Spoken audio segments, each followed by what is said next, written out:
नमस्कार। बहुत समय से इंतजार कर रहे हैं, थक गए। मंच पर विराजमान सभी कांग्रेस के नेतागण, श्री अजय माकन जी, श्री संदीप दीक्षित जी, श्रीमती लतिका दीक्षित जी, काजी निजामुद्दीन जी, श्री सुखविंदर सिंह डैनी जी, वीरेंद्र कसाना जी, श्री विशेष टोकस जी, औजला जी, गांधी जी और तमाम कांग्रेस के नेता कार्यकर्तागण जो इस मीटिंग में आए हैं, आप सबका स्वागत। सबसे बड़ा स्वागत तो मेरी बहनों का जो यहाँ पे बैठ के इंतज़ार कर रही हैं, मेरे भाइयों का जो यहाँ पे मेरी बातों को सुनने के लिए आए हैं। देखिए, चुनाव आते जाते हैं। ये चुनाव 5 साल बाद आ रहा है। इससे पहले आम चुनाव था पिछले साल, उसमें भी आपने प्रचार सुना। इस चुनाव में भी आप बहुत प्रचार सुन रहे हैं। हम आकर अपनी बात रखते हैं, भाजपा के नेता आकर अपनी बात रखते हैं, आम आदमी के नेता आकर अपनी बात रखते हैं।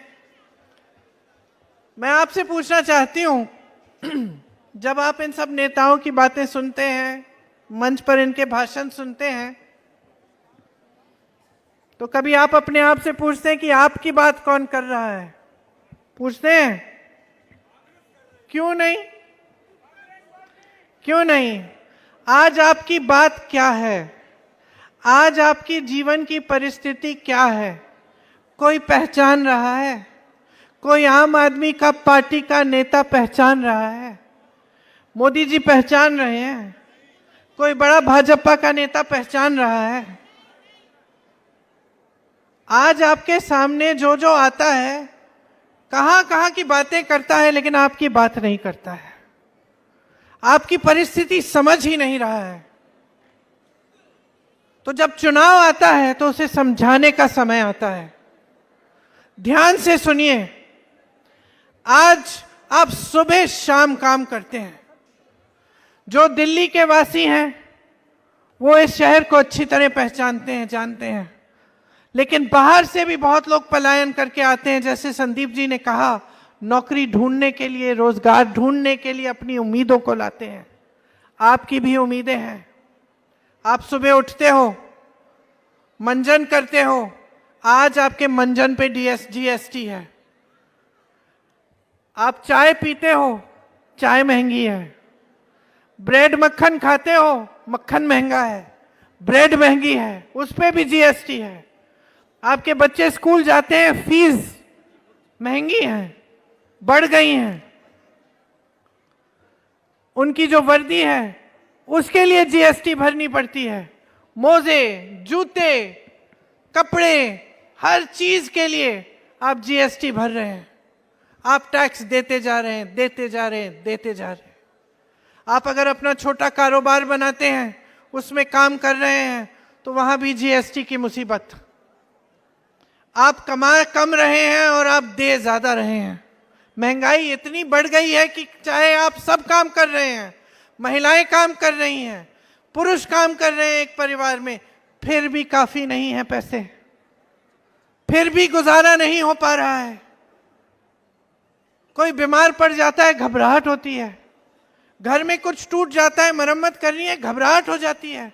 त्योहार आ रहा है, घबराहट हो जाती है कि त्योहार आ रहा है, क्या करेंगे, मेहमान आएंगे, घर को सजाना है, लिपाई पुताई करनी है, घबराहट हो रही है। बच्चे इम्तिहान दे रहे हैं, घबराहट हो रही है। फीस कैसे भरेंगे? पाठशाला में कुछ पढ़ाया नहीं जा रहा है, ट्यूशन लगाना पड़ रहा है। ट्यूशन की फीस इतनी है, लोन लोगे ट्यूशन के लिए, किसी न किसी तरह से जुगाड़ करके बच्चों को पढ़ाना है। बच्चा इम्तिहान देगा, रोजगार के लिए भरेगा अपना फॉर्म, रोजगार ही नहीं मिलेगा, घोटाला होगा, परीक्षाओं में घोटाला होता है। तो कहां के रह गए आप? मैं पूछना चाहती हूं आपसे, आज आपकी जो जिंदगी है, जो आपका संघर्ष है, उसको कौन पहचान रहा है? कौन समझ रहा है? कौन समझ रहा है कि आपको ये जो महिला अभी ऊपर आई मंच पर, राधा, गुजराती है, सूरत से आई है दिल्ली रोजगार के लिए। मैंने पूछा क्या करती हो, मैंने पूछा क्या करती हो, कहती है कि 12 घंटे 8 बजे से 8 बजे हाउसकीपिंग में काम करती है। ये महिला अभी यहां मेरे भाषण को सुनने आई है, इतने प्यार से मुझे ये दुपट्टा दिया है, मुझ पे ओढ़ा है, मुझ में अपनी आशा व्यक्त की है। ये घर जाएगी, अभी खाना पकाएगी अपने बच्चों के लिए, अपने परिवार के सदस्यों का देखभाल करेगी, जब तक सारे सो जाएंगे तब तक सोएगी नहीं। कल सुबह उठकर फिर से 8 बजे जाकर अपनी नौकरी करेगी, और फिर भी काफी नहीं होगा, कितना संघर्ष करेगी। जब जाती है नौकरी के लिए तो उसके दिल में भी भय होगा, क्योंकि सुरक्षा ही नहीं है महिलाओं के लिए इस शहर में। डरती हैं, घबराती हैं, फिर भी जाती हैं, फिर भी रोज संघर्ष करती हैं, नौकरी करती हैं, घर आती हैं, घर संभालती हैं। कौन समझ रहा है इनकी परिस्थिति? कौन पूछ रहा है इनको? मोदी जी बड़ी बड़ी हवाई बातें कर रहे हैं, केजरीवाल जी कह रहे हैं मोदी जी ने राजमहल बनाया, मोदी जी कह रहे हैं कि केजरीवाल जी ने शीश महल बनाया। करोड़ों के महल बन रहे हैं जहां जरूरत ही नहीं है, नए नए संसद बन रहे हैं, संसद भवन, पूरा इंडिया गेट का सुंदरीकरण हो रहा है। कोविड के समय 20,000 करोड़ रुपए वहां खर्चे जा रहे हैं, और यहाँ पे अस्पतालों के बाहर लोग लेटकर मर रहे हैं, पलंग नहीं मिल रहे हैं, डॉक्टर 24 घंटे काम कर रहे हैं, कोई सहायता नहीं है। ये हुआ कोविड के समय। ये है ये सरकारें, ये नेता। केजरीवाल जी ने अपना शीश महल बनाया, भाजपा के सारे नेता उसी की चर्चा कर रहे हैं, मोदी जी कुछ और कर रहे हैं। महंगाई की कोई बात कर रहा है? आपको रोजगार दिलवाने की कोई बात कर रहा है? आपकी तो आज ये परिस्थिति है कि मैं जब दिल्ली वालों से बात करती हूँ, कहते हैं भाई खाने दो पैसे इनको, कम से कम काम तो करें। आप इतनी भी उम्मीद नहीं रख रहे हैं आज अपने नेताओं से कि ईमानदार रहे। इतनी भी उम्मीद नहीं है, इतनी आशा नहीं है। एक जमाना था, मुझे याद है, मैं छोटी थी, इंदिरा जी का जमाना मुझे याद है। उस समय कोई नेता अगर ज्यादा शान शोहरत दिखाता था, एकदम हार जाता था, कोई सवाल ही नहीं था। आज जाके देखिए, इसी शहर में मेमोरियल है उनका, जहां पे वो रहती थी। मैं खुद जाकर, मुझे यकीन नहीं होता कि देश का प्रधानमंत्री ऐसे रहता था, ऐसी रहती थी। देश की प्रधानमंत्री थी, फर्श पे चटाई तक नहीं है, साधारण जीवन था। ये थी हमारी राजनीतिक परंपरा, ये थी हमारी राजनीतिक परंपरा। गांधी जी ने शुरुआत डाली, नींव डाली इस परंपरा की। गांधी जी को देखिए, खड़ाऊ पहनते थे। अब मैं ये नहीं कह रही हूं कि चलो आधुनिक दौर है, तरक्की होती है, नेताओं की भी तरक्की हो गई, ठीक है, अच्छी तरह से रहो, अच्छे घरों में रहो, अपने बच्चों को पढ़ाओ लिखाओ, विदेश भेजना है भेजो, शाबाश, हम भी करते हैं। लेकिन क्या लूट करना ठीक है? महल बनाना ठीक है? क्या जनता को नकारना ठीक है? क्या जनता की समस्याओं को समझना ही नहीं है? ये ठीक है? जनता के बीच जाना ही नहीं है? मोदी जी को कितनी बार देखा है आपने सरोजनी मार्केट में, बताइए? क्या वो जानते हैं कि सबसे बढ़िया आलू का चाट यहां मिलता है? जानते ही नहीं है, कभी आए नहीं है। उनका घर कितनी दूर है? मात्र 4-5 किलोमीटर दूर होगा। कभी निकलते ही नहीं है, आपके बीच आते नहीं हैं, आपसे पूछते नहीं हैं, आपसे गले नहीं लगाते, आपसे पूछते नहीं है कि तुम देशवासी हो मेरे, मैं तुम्हारे लिए काम करता हूं, तुम्हारी सेवा करता हूं, तुम्हारा जीवन कैसे गुजर रहा है, पूछते ही नहीं है। आज ये परिस्थितियां हैं कि जो आम आदमी है, जो साधारण जीवन जी रहा है, वो संघर्ष से लदा हुआ है, उसको कुछ आशा दिख ही नहीं रही है। जहां जहां से रोजगार मिलता था सब ठप हो गया है। बड़े बड़े पीएसयू होते थे, सरकारी जो बड़ी कंपनियां होती थी, दिल्ली लोग किस लिए आते थे? मुझे याद है जब मैं छोटी थी कि सरकारी नौकरी चाहिए। क्यों? क्योंकि स्थायी नौकरी होती थी। क्यों? क्योंकि बढ़िया पेंशन मिलता था। व्यक्ति सोचता था कि अगर मुझे ये सरकारी नौकरी मिल जाएगी तो मेरा जीवन सेट हो जाएगा, है ना। सोचते थे, आप बुजुर्ग हैं, आप जानते हैं, आपको याद है, सबके मन में ये था, यहां तक कि कुछ ऐसी चर्चा भी चलती थी कि भाई सबको सरकारी नौकरी चाहिए, कोई अपना काम नहीं करना चाहता। आज परिस्थिति क्या है? जितनी बड़ी कंपनियां थी सरकार की, जो आपकी संपत्ति से बनी थी, जो जवाहरलाल नेहरू, इंदिरा गांधी जैसे बड़े नेताओं ने विजन के साथ बनाई थी आपके लिए, उनसे आपको रोजगार मिलता था, आज सब मोदी जी ने अडानी जी को पकड़ा दिए हैं। देश के बंदरगाह, देश के हवाई अड्डे, देश के कोयले के खदान, देश की जमीनें मुफ्त में अडानी अंबानी को दे रखे हैं। आप पूरी सोशल मीडिया पे देख रहे हैं इनका जीवन क्या है। इनके तो पता नहीं 60 फ्लोर के महल हैं जिसमें 4 लोग रहते हैं। हाँ, आपने देखा होगा, शादियां देखिए इनकी, इतने बड़े बड़े गहने, इतने बड़े बड़े, गला ऐसे लटकता होगा। ठीक है, ठीक है, राजाओं महाराजाओं की तरह जीना है तो जियो, लेकिन देश को मत लूटो। ये देश की संपत्ति है जो दी जा रही है इनको मुफ्त में। देश की संपत्ति है, आपकी अमानत है, आपकी संपत्ति है। इसी से रोजगार मिलता था। छोटे कारोबारों से छोटे दुकानदार ये रोजगार देते थे। आज इनकी कमर तोड़ दिया आपने। जीएसटी, कभी नोटबंदी, कभी जीएसटी, कभी कह देंगे कि लाइन में खड़े हो जाओ। सारे देशवासी लाइन में खड़े हुए, क्या मिला? क्या मिला? झांसा था पूरा। कहां आया वो काला धन?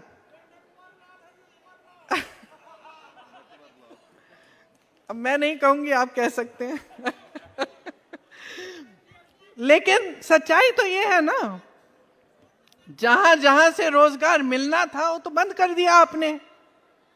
सरकारी कंपनियां पकड़ा दी आपने, प्राइवेट में आपने कहा सब ठेके पे रोजगार हो रहे हैं। अब सच्चाई है, सच्चाई है। और ठेके में क्या होता है? ना आरक्षण होता है, ना कोई गारंटी होती है, कल निकालना है निकाल दो, कम पैसे देने हैं, कम दिहाड़ी देनी है दे दो। और इन्हीं परिस्थितियों में पूरा देश, पूरी दिल्ली ऐसे ही चली जा रही है। शीला जी की बात की, संदीप जी उनके बेटे हैं। मुझे अच्छी तरह याद है शीला जी कितना काम करती थी, बुजुर्ग थी, फिर भी कभी रुकी नहीं, कभी रुकी। मेरे साथ यूपी में भी काम किया उन्होंने कुछ दौर के लिए, रुकी नहीं।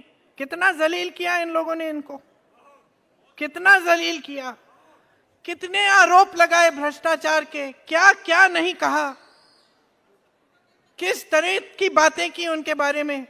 मैं आपसे पूछना चाहती हूं, 10 साल गुजर गए हैं, क्या एक आरोप साबित हुआ, पूरा साबित हुआ, सच साबित हुआ? सब झूठ था। और उस झूठ के आधार पर ये आम आदमी पार्टी उभरी, क्योंकि आप नाराज थे। वो तो होता है, देखो 10 साल के बाद थोड़ा सा गुस्सा तो चढ़ता ही है। आपकी नाराजगी उन्होंने शीला जी पे केंद्रित कर ली। उन्होंने कहा कि भ्रष्ट है, बड़े बड़े आरोप लगाए, और क्या कहा कि हम ईमानदार हैं, हम ईमानदार सरकार चलाएंगे, हम एक नई राजनीति लाएंगे। क्या लाए? क्या लाए? शीश महल लाए? क्या लाए? जितना भाजपा पैसा प्रचार में अपने चेहरे, अपने नेताओं के चेहरे चमकाने में खर्चती है, शायद उससे थोड़ा ही कम आम आदमी पार्टी के नेता खर्चते हैं। बस यही है कि हमारी इमेज बनी रहनी चाहिए, हमारा प्रचार होना चाहिए, और जो देशवासी हैं हमारे, जो दिल्ली के वासी हैं, वो खाई में डूबे रहे, फंसे रहे इस गरीबी की खाई में, इस संघर्ष में। कोई मदद करने वाला नहीं है। तो अब आपकी क्या जिम्मेदारी बनती है, बताओ? देखो, आपकी जिम्मेदारी आपके प्रति है। आप मतलब आप, आम आदमी पार्टी नहीं। आपकी जिम्मेदारी अपने परिवार के प्रति है मेरी बहनों, आपकी जिम्मेदारी अपने बच्चों के प्रति है। तो जागरूक बन जाओ। मैं और कुछ कहने के लिए नहीं आई हूं। जागरूक बनो, जागो। समझ लो कि क्या खेल खेले जा रहे हैं। ये जो टीवी पे दिख रहा है, ये जो मीडिया पे दिख रहा है, ये सच्चाई नहीं है, सच्चाई नहीं है। आपको जो कहा जा रहा है, ये जो बड़े बड़े वादे कर रहे हैं, आज मोदी जी ने संसद में ये कहला दिए, कुछ 2-4 वादे करवा लिए, ठीक है। 10 साल से क्या कर रहे थे? किसी और की सरकार थी क्या केंद्र में? मैंने उनका भाषण देखा द्वारका में, कह रहे हैं हम द्वारका में ऐसा करेंगे वैसा करेंगे, पूरे देश में दुनिया में मिसाल बनेगा। अरे भाई 10 सालों से तो तुम्हारी सरकार है केंद्र में, मिसाल क्यों नहीं बनाया? केजरीवाल जी वही कह रहे हैं, कोई कह रहा है 500 में गैस सिलेंडर देगा, मोदी जी कह रहे हैं, तो क्यों नहीं दिया? 10 सालों से आपकी सरकार थी। 900 रुपए, 1000 रुपए, 1100 रुपए का सिलेंडर किसने बिकवाया? किसकी सरकार में था? मोदी जी की सरकार में, केजरीवाल जी की सरकार के समय। बड़े बड़े सपने दिखाते हैं चुनाव के समय, उसके बाद कुछ नहीं होता। तो आपकी जिम्मेदारी बनती है कि आप सच्चे नेता, सच्ची राजनीति को पहचाने। शीला जी को देखिए 10 सालों में क्या किया। फ्लाईओवर बनाए, 70 फ्लाईओवर बनाए, सड़कें बनाई, जो टूटी थी उनकी मरम्मत की, सुअर को ठीक किया, पानी की सुविधा दी, अस्पताल बनाए, बड़े बड़े जितने भी आप मॉल देख रहे हैं, इनकी नींव किसने डाली? उन्होंने डाली। आज मोदी जी मेट्रो में बैठ के कहते हैं कि मेट्रो के हम हजारों किलोमीटर, दिल्ली की मेट्रो 100 सैकड़ों किलोमीटर। अरे मेट्रो बनाई किसने? नींव किसने डाली? शीला जी ने डाली। अब आप बैठ के उसमें सफर करके उसका श्रेय लेना चाहते हैं।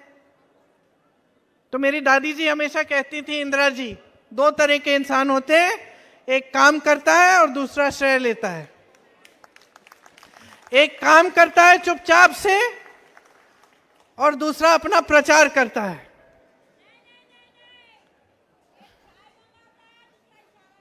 हाँ बस ये देखो राधा, तुम्हें राजनीति में आना चाहिए, नेता बनना चाहिए तुम्हें। हाँ,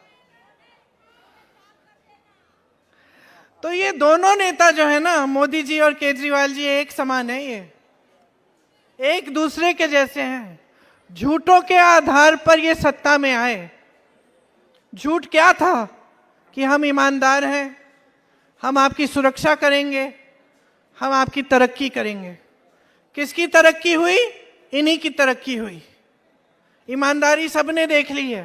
एक अडानी जी और अंबानी जी को पूरा देश सौंपने जा रहे हैं और दूसरे महल बना रहे हैं खुद के लिए, और जनता को पीछे छोड़ दिया, भूल गए हैं। याद जनता तब आती है जब चुनाव आता है। तो अब आप पहचानो। मैं तो ये कहती हूं कि मेरी बातों पे भी मत जाओ, अपने जीवन के आधार पर अपना वोट डालो। देखो 10 सालों में शीला जी ने क्या किया? जीवन सुधरा था, तरक्की आई थी, दिल्ली साफ थी, दिल्ली में तरक्की आई थी। और इनके 10 सालों में देखो क्या हुआ है। दोनों, केंद्र में भी सरकार है भाजपा की, केजरीवाल जी की सरकार है प्रदेश में, क्या तरक्की आई है? आपके जीवन सुधरे हैं कि नहीं? आज आप अपने बच्चों के जो सपने हैं उनको साकार कर सकते हैं कि नहीं? आज आपके बच्चे, उनके भी महत्वाकांक्षाएं बदल गई हैं। आज के बच्चे हम लोगों की जैसे नहीं कि 2 चॉकलेट मिलते थे, एक 5 स्टार, एक एक्लेयर, तो उम्मीद यही थी कि कोई पिताजी 5 स्टार ले आए। आजकल तो इतनी चीजें मिलती हैं, इतनी चीजें मिलती हैं, खिलौने, सब कुछ, चॉकलेट, जो भी है सब कुछ मिलता है।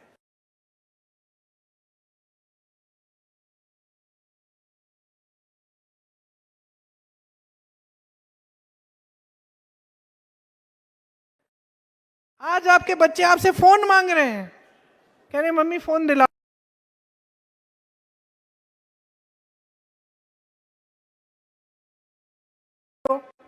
उसके पास है कि नहीं?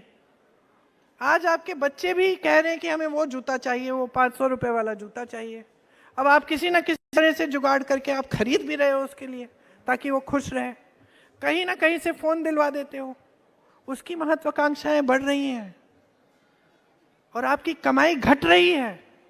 क्योंकि सरकार की नीतियां ऐसी हैं कि आपको मजबूत नहीं बना रही हैं, कि जो संपत्ति आपकी है, जो पैसा आपका है, वो आपके हाथों में नहीं दे रही है सरकार। ये लीजिए, रेहड़ी पटरी भी नहीं लगाने दे रहे हैं, क्योंकि परवाह नहीं है जी। आज पहली बार मैंने इनसे सुना है कि जैसे जो ओला, उबर, जोमैटो डिलीवरी वाले हैं, उनके लिए कुछ करने की सोची है इन्होंने। 10 सालों से इनकी सरकार है, ये लोग दिन रात काम करते हैं। कोई 2 बजे डिलीवरी मांग रहा है, रात को 2 बजे आ रहे हैं, घर डिलीवरी कर रहे हैं। इनकी सुरक्षा क्या है? इनके लिए सरकार ने कोई बीमा निकाली है? कुछ नहीं किया है। तो मैं चाहती हूं कि आप समझें, में है, कर्नाटका में है, हिमाचल प्रदेश में है, झारखंड में भी हमारी सरकार है, वहां पे क्या काम हो रहा है मैं बताती हूं। हिमाचल में, कर्नाटक में, तेलंगाना में महिलाओं को प्रति माह पैसे मिल रहे हैं। कहीं 1500 मिल रहे हैं, कहीं 2000 मिल रहे हैं, कहीं 2500 मिल रहे हैं आज के दिन। पुराना पेंशन आज लागू है जहां जहां कांग्रेस की सरकार है। राजस्थान में कांग्रेस की सरकार थी, 25 लाख तक मुफ्त इलाज मिल रहा था। लोगों के कैंसर के ट्रीटमेंट, हार्ट की सर्जरी, आंखों की सर्जरी, सब कुछ मुफ्त हो रहा था। आप पता करिए किसी से राजस्थान में क्या ऐसी स्कीम थी, वो बताएंगे हाँ जी थी। देखिए, कह रहे हैं कि थी स्कीम वहां पे। आप कर्नाटक फोन मिलाएंगे, आपको पता चलेगा कि क्या क्या स्कीमें चल रही हैं आज के दिन। रोजगार के लिए क्या कर रही है कांग्रेस पार्टी। तो आप समझेंगे कि जब नीयत ठीक होती है नेता की, सरकार की, एक राजनीतिक दल की, तब बहुत सारा काम हो सकता है। तब वो नेता, वो राजनीतिक पार्टी, वो समझती है कि देश की संपत्ति जनता के हाथों में जानी चाहिए। आज यहां पे दिल्ली में 25,000 पद खाली पड़े हुए हैं सरकार में। भाई खाली हैं क्यों? क्या बेरोजगार लोग नहीं है 25,000 दिल्ली में? लाखों होंगे। क्या पढ़े लिखे बच्चे नहीं हैं? आज सब लोग अपने बच्चों को पढ़ाते हैं। कोई ऐसा नहीं है जो सोच रहा है कि बच्चा 14 साल का होगा उसको नौकरी में लगा लो, कहीं सफाई में लगा लो। कोई नहीं सोचता है। गरीब से गरीब परिवार का जो होता है वो सोचता है मैं अपने बच्चे को पढ़ाऊंगा, लिखाऊंगा, आगे बढ़ाऊंगा, इसकी तरक्की कराऊंगा। जो संघर्ष मैंने देखा है मैं अपने बच्चों को नहीं दिखाना चाहता। यही हर माँ बाप की आशा होती है, उम्मीद होती है। आज इस उम्मीद पर भी खड़े नहीं उतर सकते आप, क्योंकि आपके बच्चे ज्यादा संघर्ष देख रहे हैं। आप किसी भी तरह उनको कुछ भी खरीद के दे रहे हो, फिर भी वो संघर्ष देख रहे हैं, क्योंकि आप कमा नहीं पा रहे हैं और रोजगार के सारे एक साधन बंद हो गए हैं। आज ईएमआई महंगी है, रुपया गिर रहा है, शेयर बाजार गिर रहा है, मिडिल क्लास पर टैक्स पे टैक्स डाला जा रहा है। ठीक है, आज राहत दे दी है थोड़ी, आज संसद में राहत दी थोड़ी सी, लेकिन आप ये भी सोचिए ना कि इस पूरे देश में सिर्फ 7 करोड़ लोग हैं जो टैक्स देने के लायक हैं। 135 करोड़ जनता तो टैक्स दे ही नहीं सकती, इतना कमाती ही नहीं है कि टैक्स दे। तो आप टैक्स की राहत दे रहे हैं, ठीक है, लेकिन बाकी जनता के लिए क्या कह रहे हैं? रोजगार, महंगाई, जो आपके संघर्ष है, उसके बारे में क्या कह रहे हैं?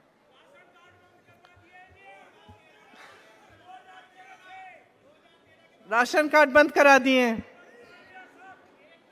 तो देखिए, हर तरफ से आपके जीवन में बस मुश्किलें ही। और आपके नेता, ये आम आदमी के, भाजपा के, आपके लिए कोई विजन, कोई सोच लेकर नहीं आए हैं। इनका तरीका यह है कि चुनाव के समय ध्यान भटका लो और वोट बटोर लो। 5 साल सत्ता में रहो, खुशहाल रहो, जनता जाए भाड़ में। यह है इनकी पॉलिसी। तो आप इस पॉलिसी को अच्छी तरह से समझिए। मैं सिर्फ आपसे यही आग्रह करना चाहती हूं कि अपने जीवन के अनुभव पे चलिए, देखिए कि किसने आपके लिए किया, किसके जो वादे हैं वो झूठे हैं, खोखले हैं, और अपना वोट सही जगह डालिए, क्योंकि जो 5 सालों में आपका भविष्य बन सकता है वो आपके वोट के जरिए ही बनेगा। आज अगर कांग्रेस पार्टी आपके सामने आई है चुनाव में कुछ गारंटीज लेकर, तो आप ये देखिए कि जहां जहां हमारी सरकार है वो गारंटी हो रही है। यहाँ में आपने देखा प्यारी दीदी योजना है जिसमें 2500 रुपये प्रति माह महिलाओं के लिए, जीवन रक्षा योजना है जिसमें 25 लाख तक का मुफ्त इलाज आपको मिलेगा, युवा उड़ान योजना है जिसमें अप्रेंटिसशिप मतलब 1 साल का आपका हुनर बनाने के लिए 1 साल के लिए आपको ट्रेनिंग में आपको किसी काम में लगाया जाएगा सरकारी कंपनी के साथ, आपको 8,500 रुपये प्रति माह मिलेंगे 1 साल के लिए। उसके बाद फिर आप अपना कुछ बना सकते हैं, उसके बल पर आप कुछ आगे काम कर सकते हैं। हर परिवार में एक जो नौजवान है उसके लिए 300 यूनिट बिजली मुफ्त मिलेगी। महंगाई से जो मुक्ति योजना, 500 में गैस सिलेंडर जो कि कांग्रेस के प्रदेशों में मिल रहा है, और फ्री राशन का किट मिलेगा, और पूर्वांचलियों के लिए एक खास अलग बजट बनेगी। ये हमारी गारंटी है। मैं जानती हूं कि आप सबको घर जाना है, रात हो रही है, इसलिए मैं अब अपनी बातें समाप्त करती हूं। सिर्फ ये कहना चाहती हूं कि चुनाव के दिन मेरी बातों को याद रखो, मेरी बातों को याद रखो और इस चुनाव में अपना स्वार्थ साधो। सारे नेता, सारे दल अपना स्वार्थ साधते हैं, आप अपना स्वार्थ साधो। आप देखो कि आपके लिए कौन करेगा, आप वोट उसको दो। आपकी जीवन की तरक्की कैसे होगी, आप उसको दो जो कराएगा। आपने अब सबको आजमा लिया है, शीला जी का काम देखा है, कांग्रेस का काम देखा है, उसको मन में रखिए।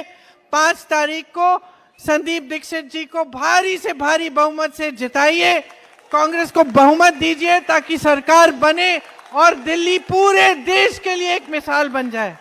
आप सबको बहुत बहुत धन्यवाद, बहुत ध्यान से आपने मेरी बातें सुनी। जय हिंद।